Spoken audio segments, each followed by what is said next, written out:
Red టీవీలో మీ వ్యాపార ప్రకటనల కోసం ఈ నంబర్ ని సంప్రదించండి 6281747728. నమస్తే. ప్రస్తుతం మనతో పాటు సీనియర్ జర్నలిస్ట్ దాము బాలాజీ ఉన్నారు. ఆయనతో మాట్లాడదాం. నమస్తే సార్. సార్, వివేకానంద రెడ్డి కేసులో ఆల్రెడీ విట్నెస్గా ఉన్న కేసు నెంబర్ 5 ఆయనకి బెయిల్ వచ్చిందని చెప్పేసి విన్నాము.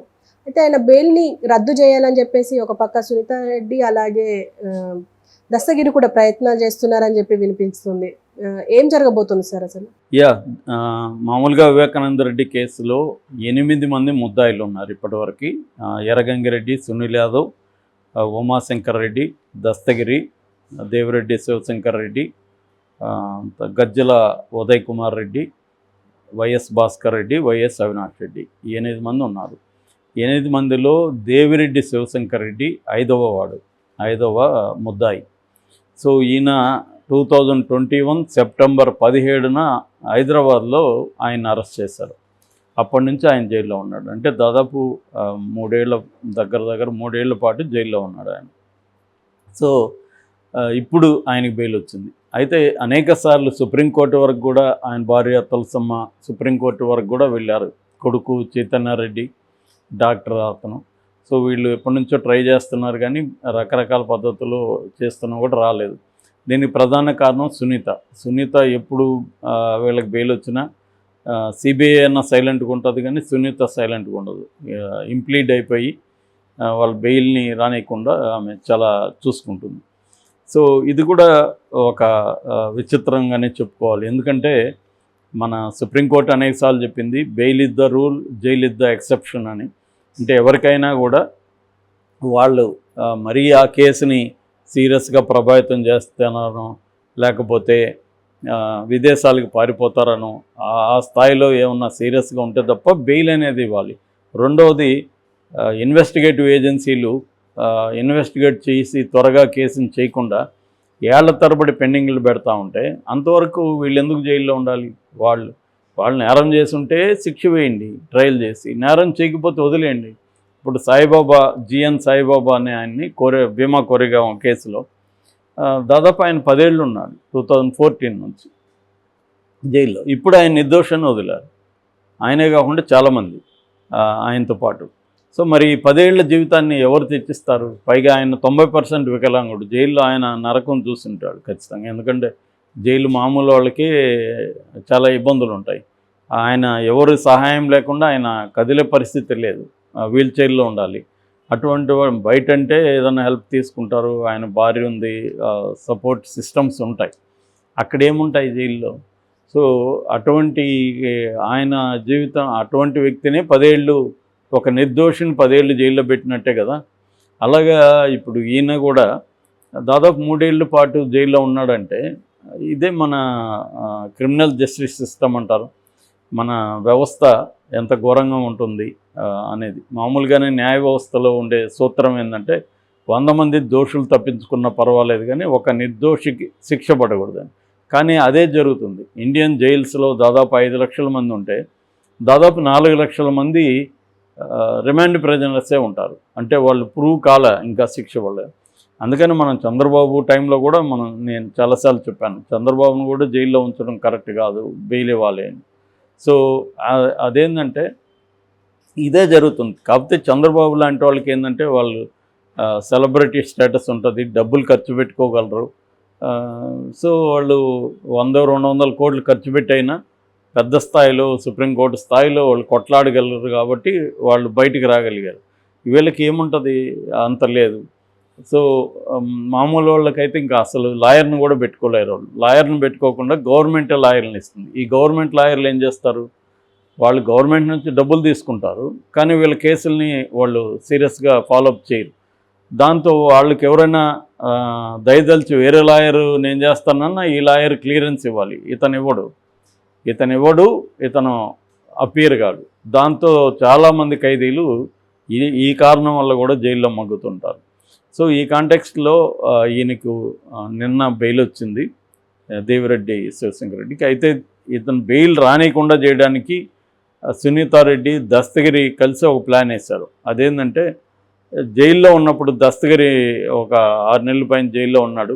జైల్లో ఉన్నప్పుడు దేవిరెడ్డి శివశంకర్ రెడ్డి కొడుకు డాక్టర్ చైతన్య రెడ్డి తనను వచ్చి బెదిరించాడని ఫస్ట్ ఆఫర్ చేశాడని 20 కోట్లు మా వైపుగా నిలబడితే డబ్బులు ఇస్తామని, నేను దానికి లొంగనంటే నేను చంపేస్తారు బయట అని చెప్పి బెదిరించాడని అతను ఆరోపించాడు. జైల్లో ఉన్నప్పుడు కూడా ఖైదీ వాళ్ళకి చెప్పుండొచ్చు, రిటర్న్గా రాయించుండొచ్చు.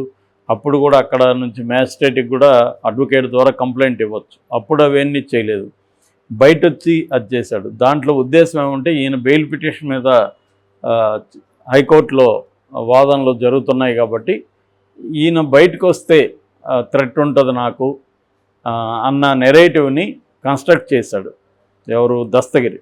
అందుకని వీళ్ళ కొడుకు వచ్చి నన్ను జైల్లో బెదిరించాడు, రేపు ఇతను బయటకు వస్తే నాకు ప్రాణాపాయం ఉంది, నాలాగా నాకే ఉందంటే ఇంకా చాలామంది సాక్షులకు కూడా ఉంటుంది అన్న నెరేషన్ని తీసుకున్నాడు. అయితే కోర్టు అవన్నీ పరిగణలోకి తీసుకోకుండా ఇక్కడ హైకోర్టు అతనికి బెయిల్ ఇచ్చింది, బట్ కండిషన్ బెయిల్ ఇచ్చింది. అంటే పాస్పోర్ట్ని సరెండర్ చేయాలి, హైదరాబాద్లోనే ఉండాలి,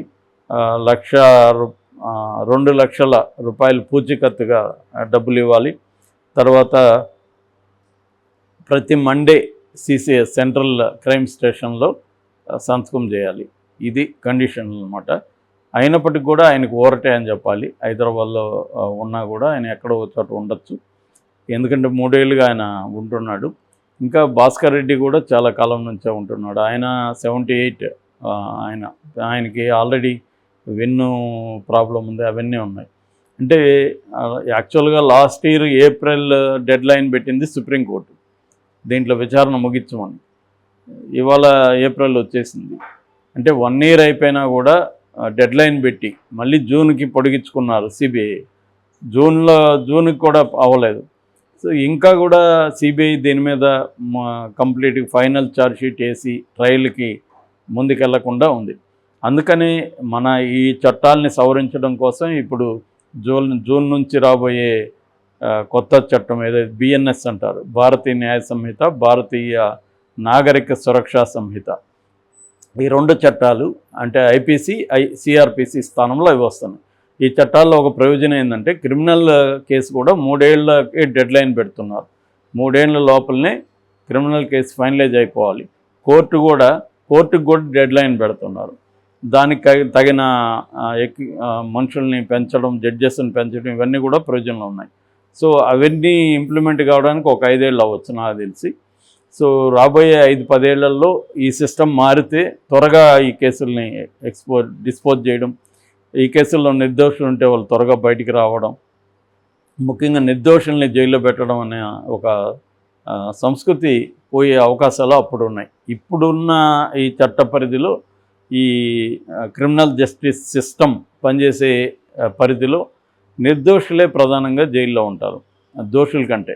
దోషులేమో మేనేజ్ చేసుకొని వాళ్ళు బయటకు వచ్చేస్తారు, నిర్దోషులు మేనేజ్ చేయలేని వాళ్ళు. ఎందుకంటే జైల్లో ఎక్కువ ఉండేది ఎస్సీ, ఎస్టీ, బీసీలే ఉంటారు ప్రధానంగా జైల్లో. అప్పర్ కాస్ట్ వాళ్ళు లేదా ఎస్సీ, ఎస్టీలలో కూడా బాగా డబ్బులున్న సెక్షన్ ఏదన్నా ఉంటే తక్కువే ఉంటారు వాళ్ళు, ఆ సెక్షన్ ఉంటుంది. ఫర్ ఎగ్జాంపుల్ మన జనాభాలో 8% ట్రైబల్స్ ఉంటారు, జైల్లో 20% ఉంటారు వాళ్ళు. సో అంటే వాళ్ళకి బెయిల్ గ్రాంట్ అయినా కూడా జామీన్ దారులను తెచ్చుకోలేరు, వాళ్ళు డబ్బులు కట్టలేరు. కాబట్టి ఇప్పుడు ఈయనకి 2 లక్షలు వేశారు, జామీందారులు 2 ఎంత ఉండాలి. అది కూడా ఈ మధ్య కొన్ని కోర్టులు గవర్నమెంట్ ఎంప్లాయీలనే జామీందారులుగా కూడా పెడుతున్నారు కొన్ని కేసుల్లో. సో అట్లాంటి వాళ్ళు భయపడతారు. గవర్నమెంట్ జాబ్ ఉండేవాళ్ళు జామీన్ ఇచ్చి రేపు ఇతను ఏమన్నా ఎస్కేప్ అయ్యి కోర్టుకు సరిగా పోకపోతే మా ఉద్యోగం పోతున్నాయి. సో ఇవన్నీ ఎవరు చేసుకోగలరు? డబ్బు ఉన్నవాళ్ళు, పరపతి ఉన్నవాళ్ళే చేసుకోగలరు. మామూలు వాళ్ళ పరిస్థితి ఏంటి? వాళ్ళు అవేమి చేయలేరు. నేను ఇందాక చెప్పినట్టుగా అడ్వకేట్లను పెట్టుకోలేరు. అందుకని వాళ్ళే జైళ్ళల్లో నేరం చేశారా లేదనేది తేలకముందే వాళ్ళు మగ్గుతుంటారు. అంటే ప్రూవ్ అయ్యే వరకు కూడా వాళ్ళు దోషి కాదు, నిర్దోషి కాదు. కానీ చట్టం ఏం చెప్తుందంటే unless proved everybody is innocent అని చెబుతుంది అనమాట. కానీ మన జైళ్ళల్లో వాళ్ళే ఎక్కువ ఉంటారు. మొత్తానికి ఈయన వచ్చాడు, ఇప్పుడు మిగతా వాళ్ళు కూడా వచ్చే అవకాశాలు ఉంది. ఎందుకంటే సేమ్ గ్రౌండ్స్లోనే కదా మిగతా వాళ్ళు ఉంటారు. ఈయన అక్యూజన్ నెంబర్ 5, మరి ఈయనకంటే తర్వాత ఉండే అక్యూజన్ నెంబర్ 6, 7 ఇద్దరు కూడా జైల్లో ఉన్నారు కదా, గజ్జల ఉదయ్ కుమార్ రెడ్డి, భాస్కర్ రెడ్డి, అంతకుముందు వాళ్ళు ఉన్నారు. సో యాక్చువల్గా ఎర్రగంగారెడ్డి అయితే బెయిల్ మీద బయట ఉండి బెయిల్ మళ్ళీ క్యాన్సిల్ చేశారు ఈ కేసు కోసం. మళ్ళీ బెయిల్ ఇస్తే కూడా దాన్ని సుప్రీంకోర్టు తప్పు పట్టింది. మరి ఇప్పుడు ఏం జరుగుతుందనేది చూడాలి. Okay sir, thank you.